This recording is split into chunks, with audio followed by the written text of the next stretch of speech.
నమస్తే. ఈరోజు రెసిపీ అయితే ఒక మనిషికి చపాతీకి సరిపడా కర్రీ అయితే ప్రిపేర్ చేస్తున్నాను. ముందుగా స్టవ్ ఆన్ చేసి బాండీ పెట్టేసుకొని హీట్ ఎక్కగానే ఒక టేబుల్ స్పూన్ ఆయిల్ పోసుకొని ఇందులో ఒక పెద్ద సైజు ఉల్లిపాయ సన్న ముక్కలుగా కట్ చేసి శుభ్రంగా కడిగి ఇందులో వేసుకోవాలి. వేసుకున్న తర్వాత మధ్య మధ్యలో ఉల్లిపాయలని కలుపుతూ ఉండాలి మాడకుండగా.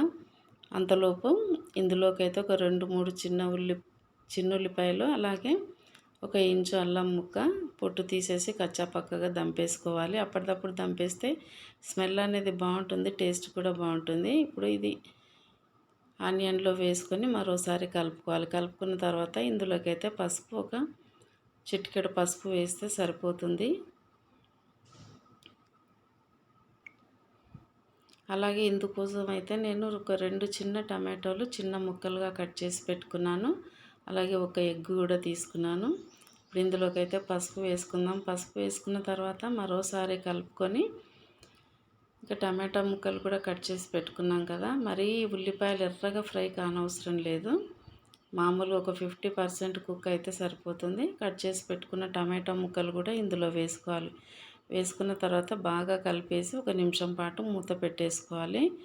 అంటే ఇప్పుడు టమాటోలు గుజ్జుగా అయితే బాగుంటాయి కదా. ఇవి తొందరగా ఉడకాలంటే ఇందులోకి అయితే సరిపడా ఉప్పు వేసుకుందాం. ఉప్పు వేస్తే టమాటోలు అనేది తొందరగా గుజ్జు అవుతుంది.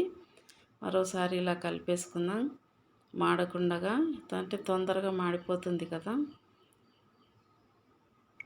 ఇప్పుడు ఇందులోకి కారం అయితే నేను తక్కువే వేశాను, సగం టీ స్పూన్ వరకు కారం వేశాను.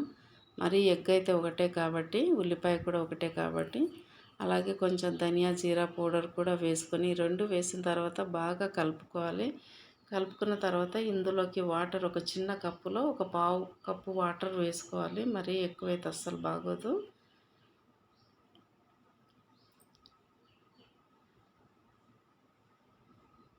ఇలా వాటర్ వేసుకున్న తర్వాత ఇది కొంచెం దీన్ని ఉడకనివ్వాలి. అంతలోపు ఒక ఎగ్ తీసుకొని ఒక గిన్నెలో కొట్టేసుకోవాలి. అంటే డైరెక్ట్గా ఇందులోనే కొడితే ఒక్కోసారి పెంకులు ఊడి పడతాయి కదా, కాబట్టి నేనైతే గిన్నెలో కొట్టేసుకొని మాత్రమే వేస్తాను.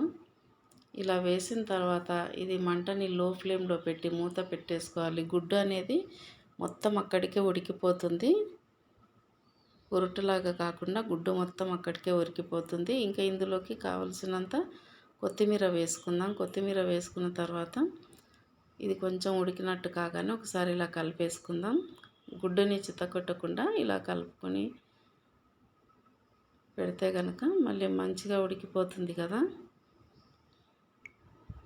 మరొక నిమిషం పాటు ఇలా పెట్టేసుకొని వాటర్ అంతా దగ్గరికి అయిపోయిన తర్వాత ఇంకా స్టవ్ ఆఫ్ చేసుకోవడమే. కూర రెడీ అయిపోయినట్టే. ఒక మనిషికి సరిపడా 2, 3 చపాతీల్లోకి కర్రీ అయితే కంప్లీట్గా సరిపోతుంది. టేస్ట్ కూడా బాగుంటుంది. ట్రై చేయండి.